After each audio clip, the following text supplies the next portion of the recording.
today the presentation I'm working on is working with deaf students and their interpreters. If you haven't met me already, my name is Sturdevant. I am the first year sign language interpreter. Some of my credentials I have, in order to work here, I need the EIPA, which is the Educational Interpreter Performance Assessment. It's graded on a 5-point scale. I have a 3.6, and I'm really proud of that score because it's the first time I took that test right after graduating school, and it really gets the ball rolling. If I don't get the score I need, then I kind of put on a hiatus. It's harder to get into the field.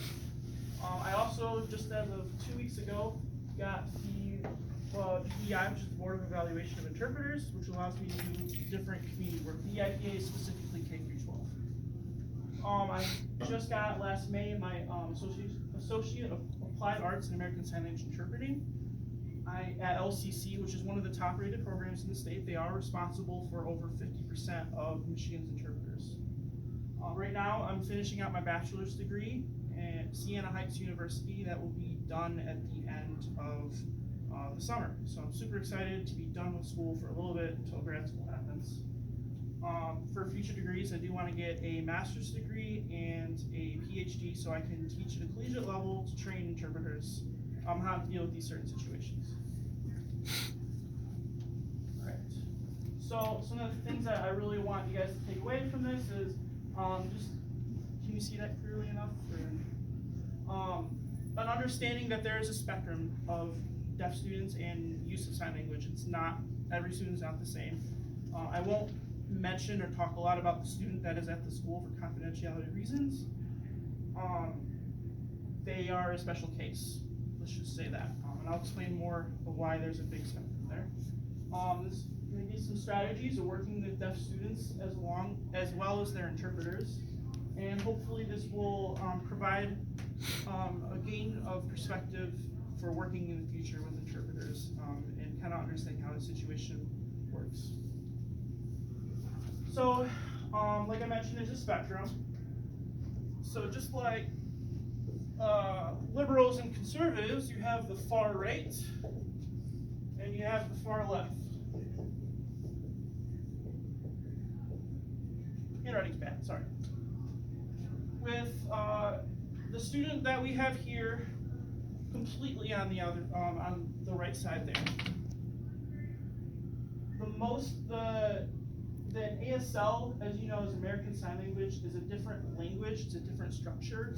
But because of the society that we live in today and how deaf students have been, there's been solutions proposed on how to teach deaf children and integrate them with hearing society and English society. We have this side of the spectrum too, which includes its ASL signs, but in English order and English grammar. Now on the left side, sign language grammar is organized different. It starts with the big picture to small picture. You go with time, then topic, then comment.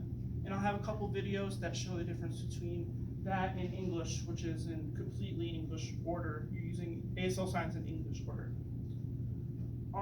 With ASL, there's a concept might need a really long expansion in order to translate it to the next language. Or you can take a huge chunk of information or repetitive information and summarize it really quickly. When you're interpreting, when the interpreter is interpreting, they will be behind the speaker, they won't be right with the speaker. When might be a couple sentences behind the presenter or the teacher. And I have a video that will show how that works. Versus English, like I said, complete English order. They usually sign for every single word that is spoken. Versus ASL, you don't necessarily have a sign for each word because it's a different structure. With ASL, you have, it's more visual. You use your space. You can set things up to show it rather than explain it. And like I said, those videos will show that. And versus being right with behind the speaker, you're right with the speaker. So everything that the teacher is saying is on my mouth and I'm following almost directly. That's what you experience. If you've watched me interpret already, that's what you've experienced for the most part, if I can keep up. So we'll move on. Fix this real quick. I got a couple videos here of deaf users showing complete opposite sides of the spectrum. We'll start with this one, which is American Sign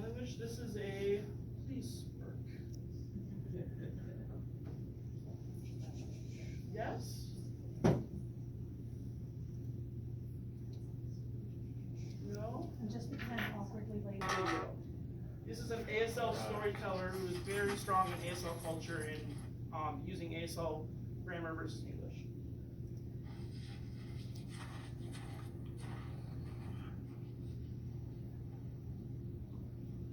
First, he's describing the scene, the snow everywhere.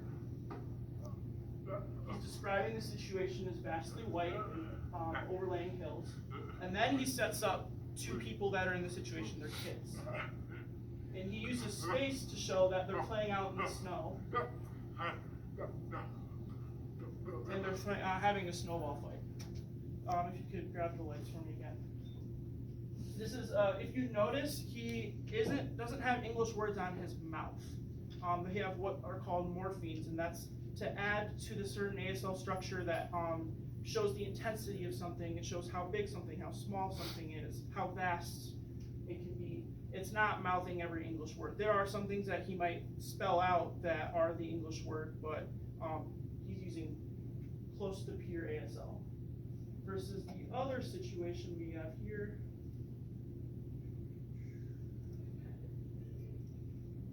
Someone a bit younger than the person I showed you, but they use very English order on the opposite side of the spectrum. And with closed captions, you can kind of see that. Every single word on here, almost every single word on here, she mouths it. She's not using space to show things or set up things. It's hard to see when you're not fluent in ASL, and she's kind of weird. But everything is on her mouth in the captions, so it wouldn't be the same way for the other person in the show.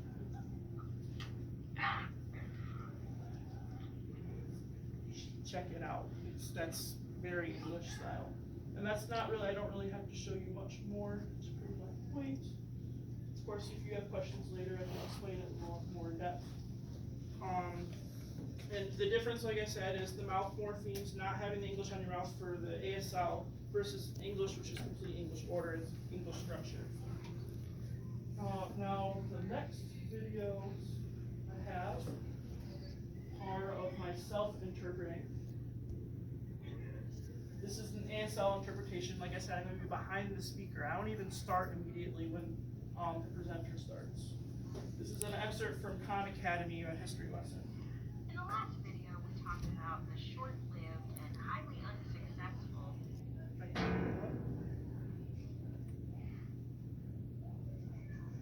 Sorry about the technical difficulties, guys.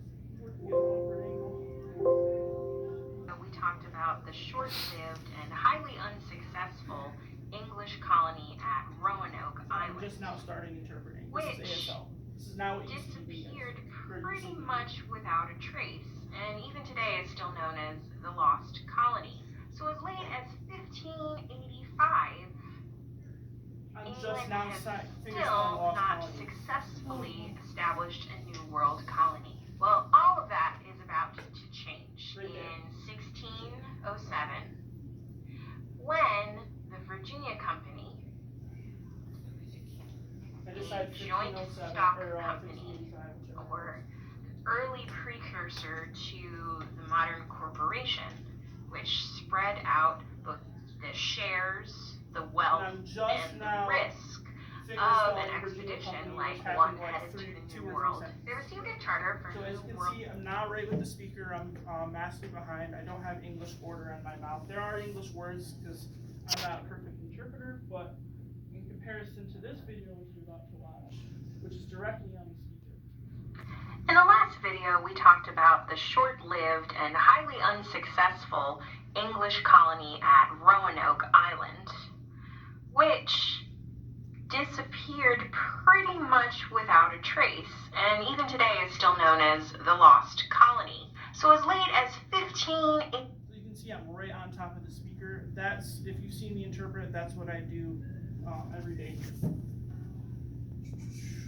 Go back into presentation mode. So those are the videos I have to kind of show the difference between English and ASL. Things you expect to see.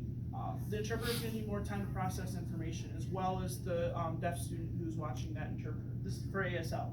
I'm a couple concepts behind. I'm not going to be right up with the speaker. Their lip reading skills aren't going to be very good because they don't look at the English words on your mouth compared to English where that would be happening. With English, you'll have a quicker response because I'm right with the speaker versus here, I'm 2-3 sentences behind. The difference of language and terminology is vastly different because I have to expand on everything. There's only 10,000 ASL signs compared to the millions of English words in the dictionary. So there's a lot of expansion going on. Whereas this is I can kind of finger spell it and just keep going, and hopefully the student who has more English skills will understand it. Now when the student works with an interpreter, with American Sign Language, they're more dependent on their interpreter for communication because they don't have those lip reading skills. They don't have the English cues that they might have if they are more focused on an English style language. If I have someone who uses mostly ASL on that side of the spectrum, I'll spend a lot of time with them setting up signs for classes and concepts so that we can make the interpretation in the day more smooth. Same thing with English, but not as heavily as I would do for American Sign Language. It's a different language, you have to set all these things up. Now, interpreter responsibilities include interpreting, so whatever the speaker or whatever the kids in the classroom say is usually coming off of my hands. It's more or less when they're more dependent on me, like with ASL. For voicing, whatever comes off my client's hands, I'm voicing what they're saying. Now, you guys don't, for those who have interaction with a student here, you don't see that at all here. That's not a thing. Just on the other end of the spectrum.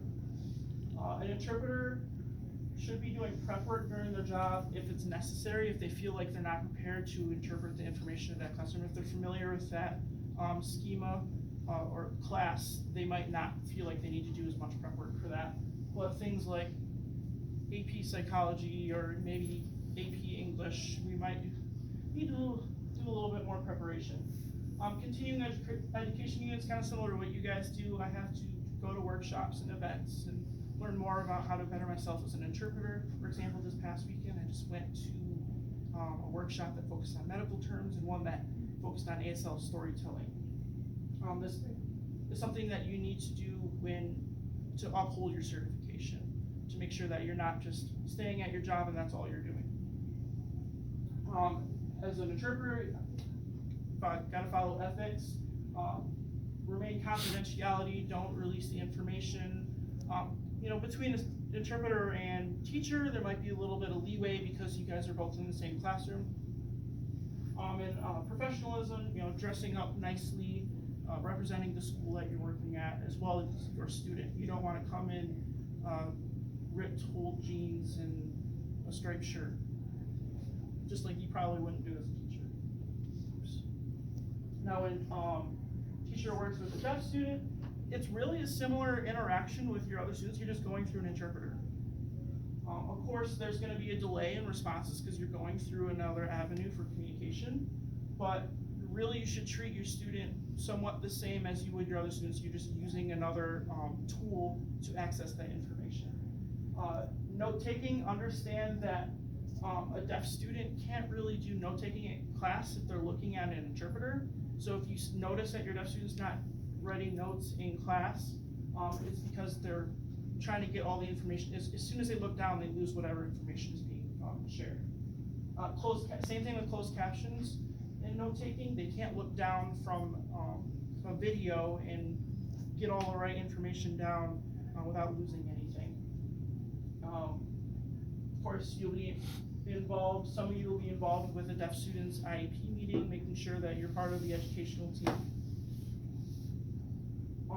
As a teacher interacting with an interpreter, it goes without saying to be cooperative and flexible, being able to move around each other, set up what's best for the setup of the interpreter, where the interpreter stands, where the deaf student is, and they're in the front of the room, the back of the room, as well as, like I said, making sure that that interpreter has the proper materials to prepare for their lesson so they can properly interpret. Like I said, your PowerPoints, lectures, videos, documents are all very helpful things that can allow an interpreter to prepare the best for that class day. And this sounds a little weird, but act as though the interpreter is not there. Don't become reliant on an interpreter to do extra things for you, because you wouldn't have that same ability in your other classrooms. And they're there for communication access, not as an extra staff member, if that makes sense. Do not ask, this is a little bit flexible given my situation, but don't ask the interpreter to make copies for things, interpret a lesson from memory in another classroom. Would you, if a student went to the bathroom and came back, you would have to remember what you just taught them to relay that information. If a deaf student goes off and comes to the bathroom, you can't expect an interpreter to remember the information of a lesson and fully give it back to that student. It goes in one ear and right out the other. Don't let the interpreter control the classroom. Your teachers, you need to go to the bathroom, you can do that, but the interpreter should not be in control of the children in the classroom, or interpreter should not be taking notes for the student. Individual IEP meetings, they're a member of the educational team, they're a related service provider, and they're professional, they know what they're talking about for this, the IEP meetings. They can give valid input on progress of a student, and what works best for that student as far as using the service of an interpreter. Some sources, and then you can end that. Thank you for all attending. Does anyone have any questions? That was really fast.